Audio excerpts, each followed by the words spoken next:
Is there anything in our society, in our world, that can be considered free? That's the topic that I want to address today. Is there anything that is truly free in the world in which we live? Now, maybe I should clarify this and say free as it relates to any goods and or services rendered by other people, by humanity even. Is there something truly, truly free? Let's look at that for a moment. What is free? Free means a gift or a blessing, even for some, or a benefit bestowed upon either directly or indirectly to another individual, free of any cost, no obligation to repay or recompense, no sales pitch, no undisclosed or hidden information that's not freely given to the individual in terms of information. There's no loopholes, but it's just simply free. Let me tell you something that's free, something real simple. We all know this: air, oxygen in the air is free. We don't have to pay for it. It is a much needed substance and or element to sustain most living things.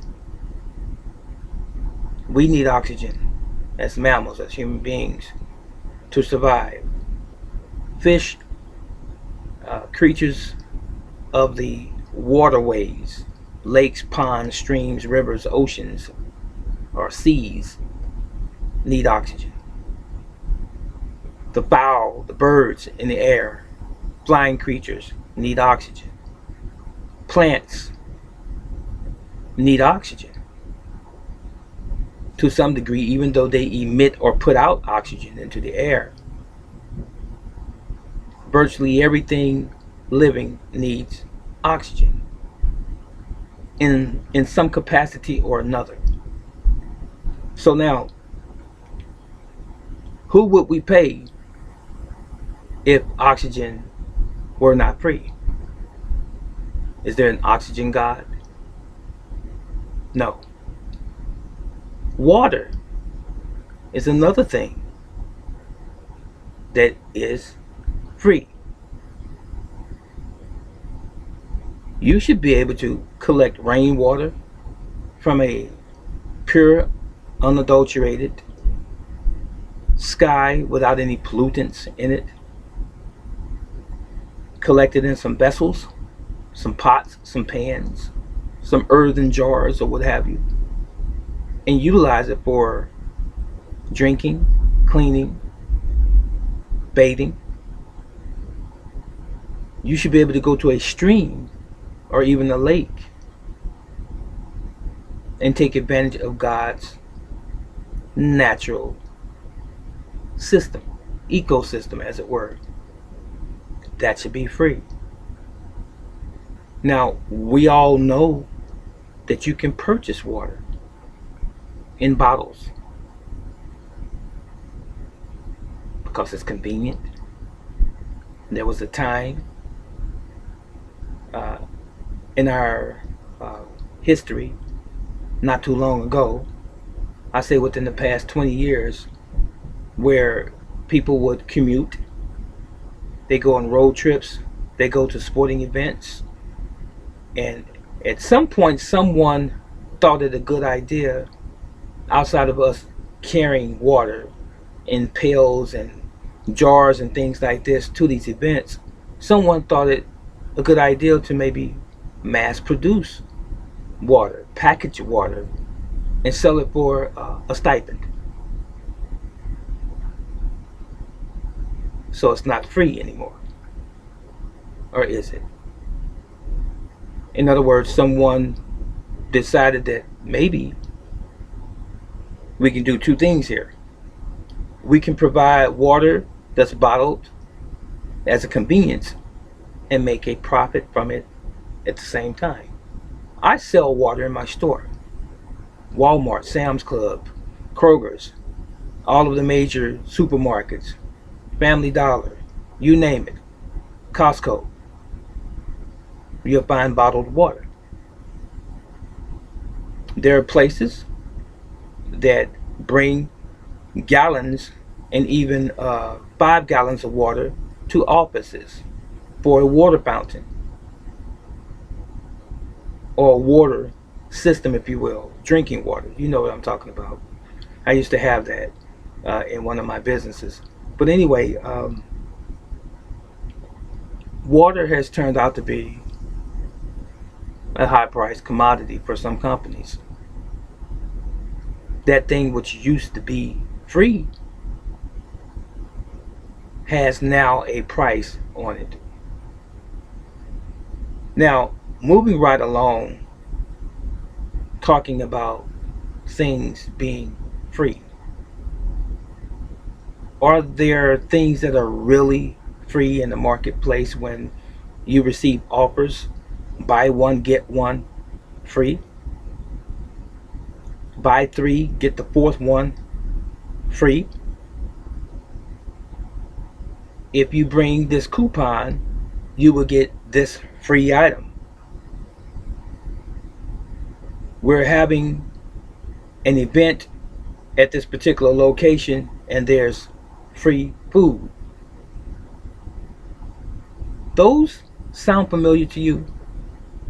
You ever heard those statements, those declarations?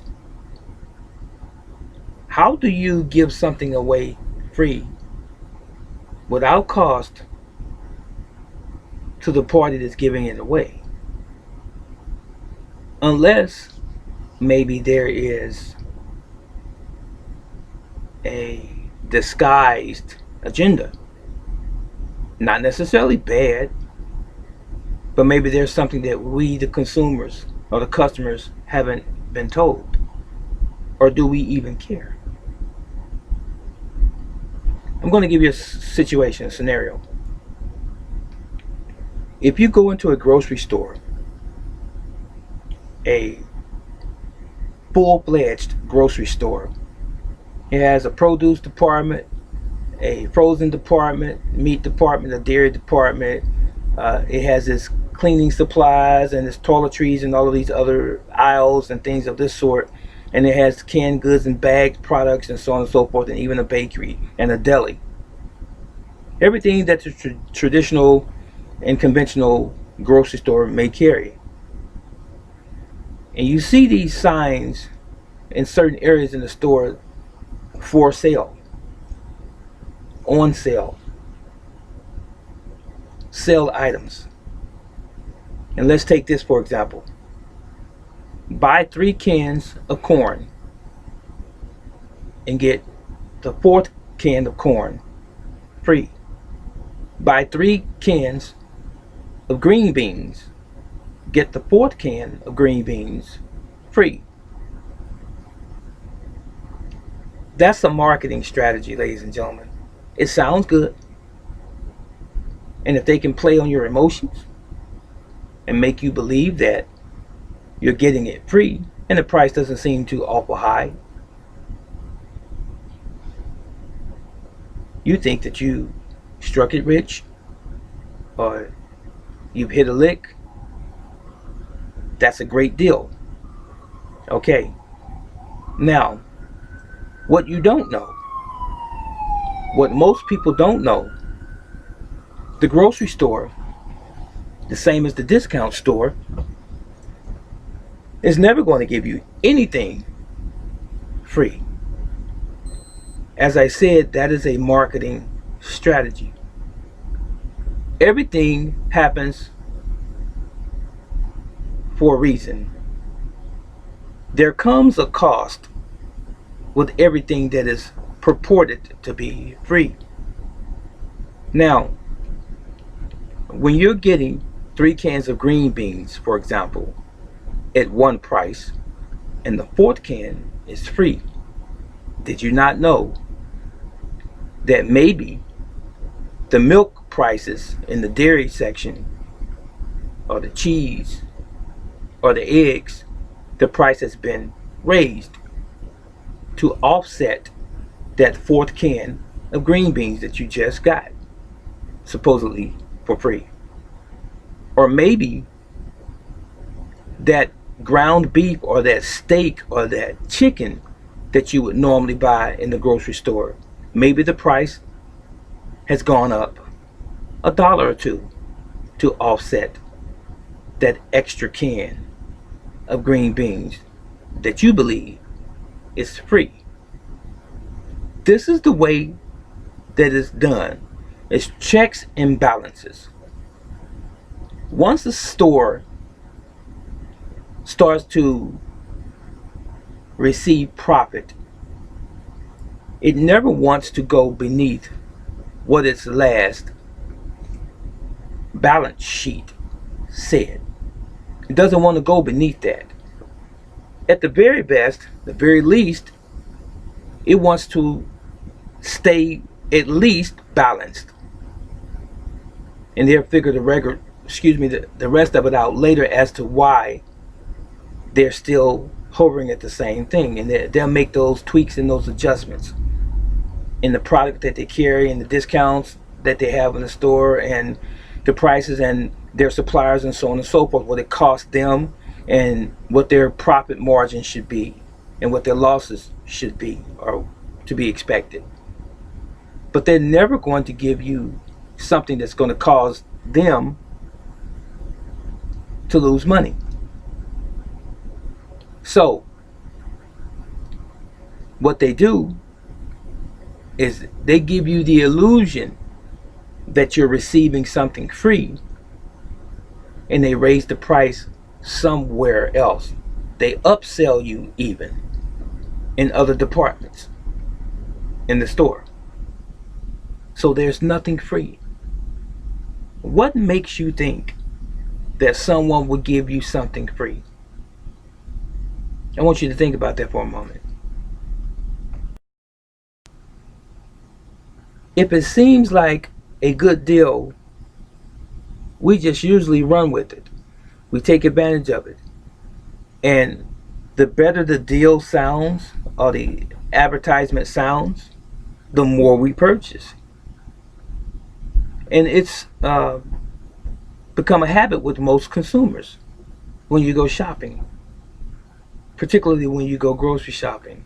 If you can fill your cart up for 1/3 of what you usually pay for it, or 1/2, you're going to do that.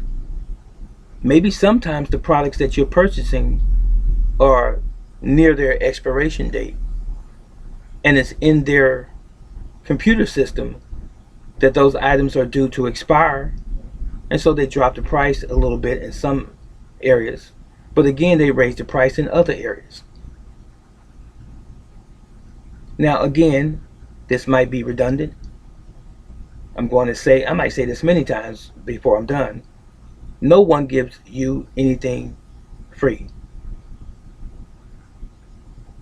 That's not the society we live in.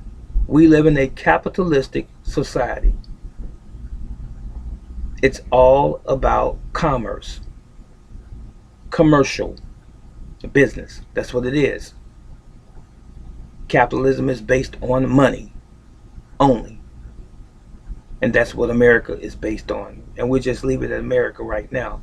So now, what else do you believe is free? I'm going to give you something that is very common nowadays. And you probably never really thought about it. Now, I want you to get the big picture. And the big picture is this. I said it or inferred it a moment ago, and I said Anything that you get or think you're getting free comes with a cost. Even your private identity, even your private information or your personal information,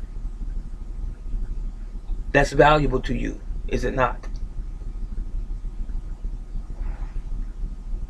Buyers and users and consumers, beware. We're living in a society, in a world where our information is being stolen from us. It is being extracted from us under the guise of free products, free games, free apps on our phones and on our computers. Under the guise of that, our information is being stolen from us by consent of us, from us. Did you not know that? Is this sounding familiar to you now? Let's take Google Play Store.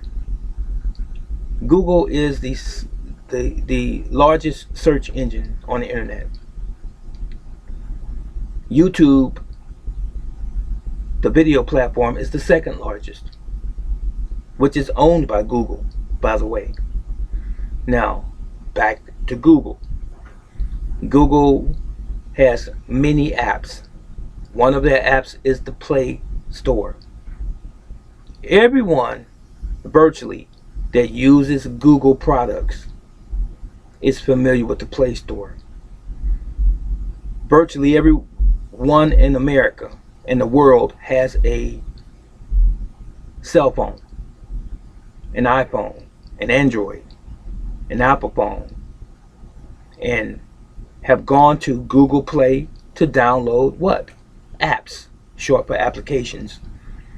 And most of these apps are for convenience.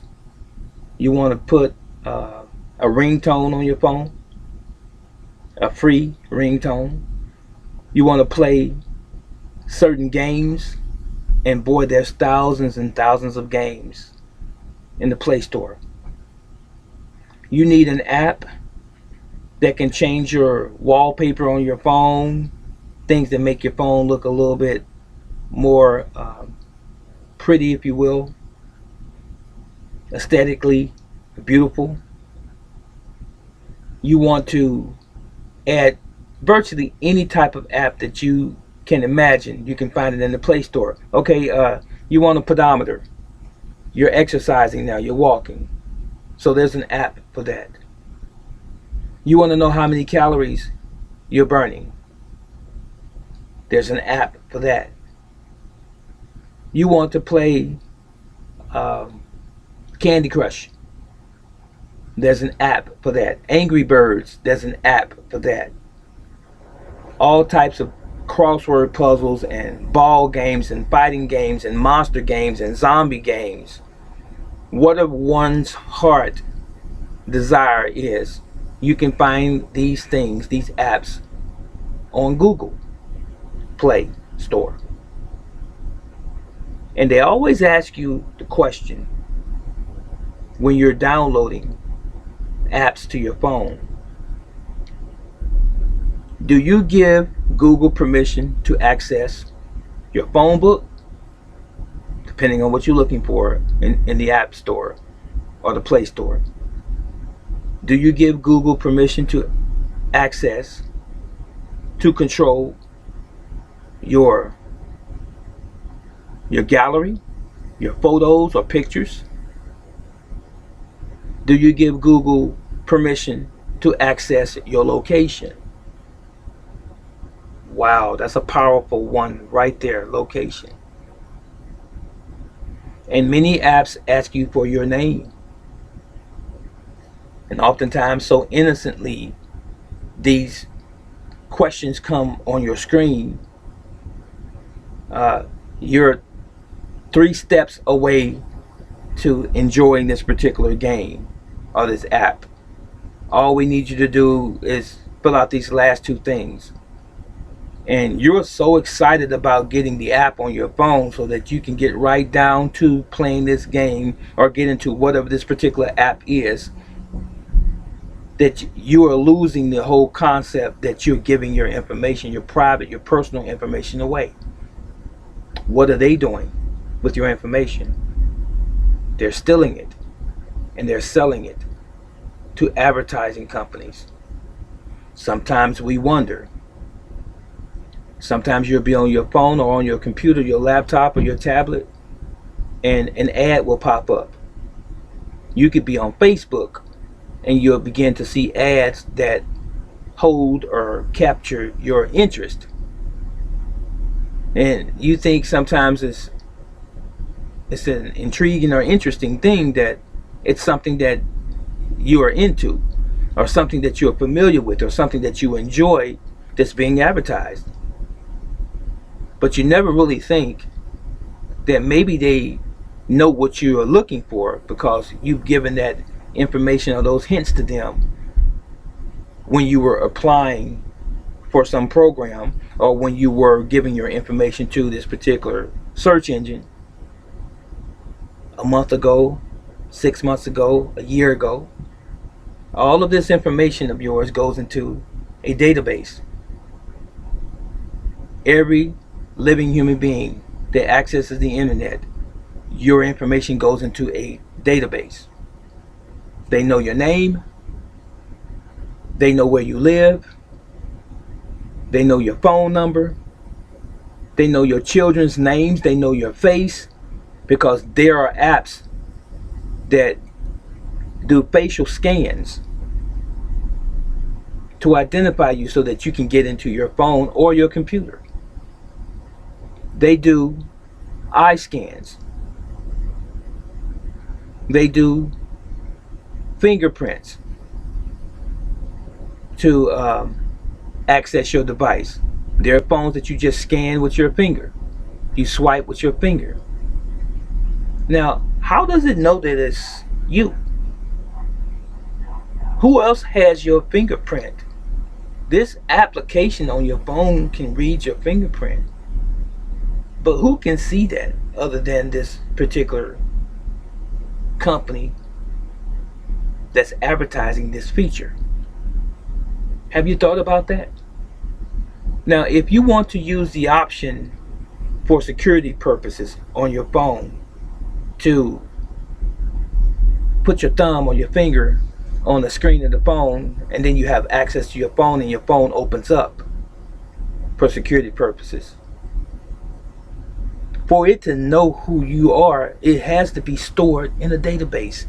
Your thumbprint, your fingerprint has to be stored in a database. Same thing is true with your eyes. A retinal scan, it has to be stored in a database. Now, if you've ever gone to the military or been in the military, you've had your fingerprints and your handprints taken. If you have ever been arrested, the same thing is true. What better way to capture someone's fingerprints, handprints even, than to use their own personal devices and then that information be shared with undesirable entities that you and I are unaware of under the cloak of the internet, all for the sake of a free game or a free app on our phone or device? How far down this rabbit hole, ladies and gentlemen, do you really want to go to find out that things are not as they appear? So, brother teacher, what are you saying? I'm saying what I started out to say in the first place when I used the grocery store or the shopping malls as an example. There's nothing free. No one is ever going to give you anything free in this society, in this world in which we live, without you paying a price. Going back to the grocery store real quick, those 3 cans of green beans and the 4th can is free doesn't exist. That's just what they tell you. Again, it's a marketing strategy to get you to buy more. So if you get 3 cans for $1.50 and the fourth can is free, they say, well, I got 3 and the fourth one was free, so I basically got 4 for $1.50. Let me get 3 more and get that extra can again. Maybe let me do it 4 or 5 times. You fell for the bait. You did exactly what they wanted you to do. Buy in volume and the more profit for them. But as I said, that fourth can is not free because they raised the price on some other products throughout the store that you are not aware of. And again, when you go to Google Play Store on your phone and you want to download the latest music, the latest video, you are putting your personal information into that phone, into that system, and it's being collected. And it's being shared with God knows how many different entities outside of the one that you originally signed up for to receive the application on. You never thought about that, did you? And let me give you another one. Have you ever been online and had something pop up on the screen when you were on Google? And let's say you had Firefox, a second search engine, or you had Bing. Have you ever seen a message pop up and say, would you like to sync your search engines or transfer your history from one search engine to the one that you're now using? Why would they do that? If I have 2 search engines on my system, let's say Firefox and let's say Google Chrome. If I'm using Firefox, I want that entity to stay as it is. I don't want to share what I'm doing on Firefox on Google at all. And the same is true conversely. Whatever I'm doing on Google or Chrome, I don't want to share it on Safari or Bing or anywhere else. I want it to stay on that particular platform. That's it. That's me. And it's true with anything that I do. I've been online before doing some banking. I have more than one bank. And I found while I was online on my one bank account, there's a statement. If you would like to link all of your different bank accounts together, push this button. So think about that. Didn't have to think about it too long. So let me hypothetically throw this out here. If I have a Chase bank account and I have a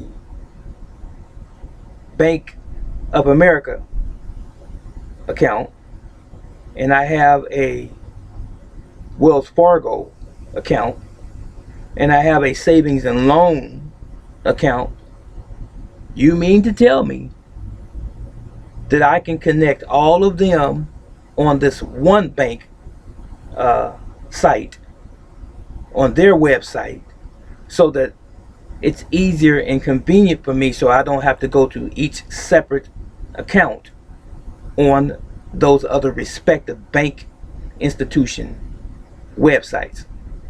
In other words, instead of going to 4 different sites, I can access all of my banks from just one bank's site. I don't want to do that. I don't. That's too much like sharing my personal information across the world. Don't want to do that. But there are people who do that. They fall for the okie doke. But I'm not those individuals. I believe in dealing with each entity as an individual. This bank doesn't need to know anything about this bank, doesn't need to know anything about this bank, and doesn't need to know anything about this bank. They are all independent to me. And that's how I deal with them.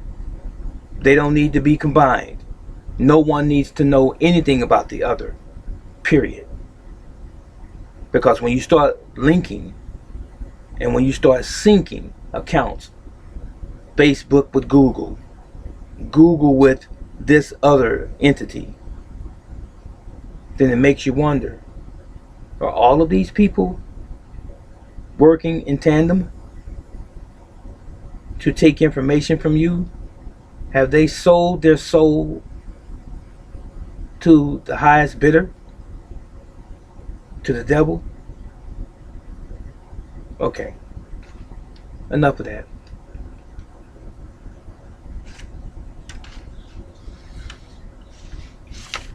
I've seen this final thing and I'm done.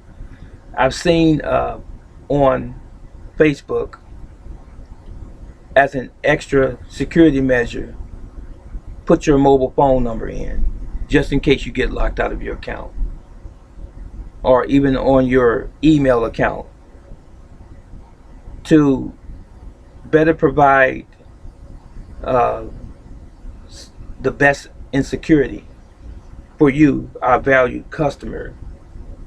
Please put an alternate phone number down. Put an alternate email down. What is your mother's maiden name? What is your best friend's last name? What is your first pet's name? What is your this? What is your that? What is your this? See where I'm going with this? The more questions that you're being asked about yourself, your personal information, it's all being layered. It's stacking and stacking and stacking and stacking. You don't see this, but over a period of months and even years, some of these quiet, unseen entities have created a nice sized portfolio of your life. They add all of the information together. They know all of the places that you lived at, where you worked at. Facebook is a good one, where people like to share their personal information, where they go and eat at, where they bank at, where they party at, whose house they're going to go and have a party at, a barbecue at, who they've been sleeping with, where does John live. I'm upset with that so-and-so, I'm going to beat her A. We're sharing all of our personal information on social media, but not without a cost. Someone's paying attention. Someone collecting. They're collecting your information, and they're disingenuous with that information. It's not for safekeeping, for your benefit. It is to benefit them.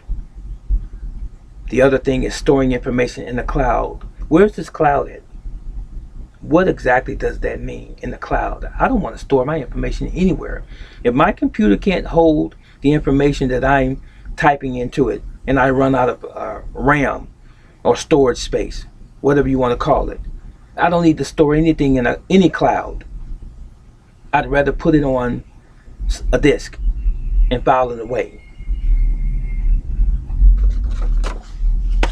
I hope you got my point today. I didn't mean to worry your patience, but I want you to know there is nothing free.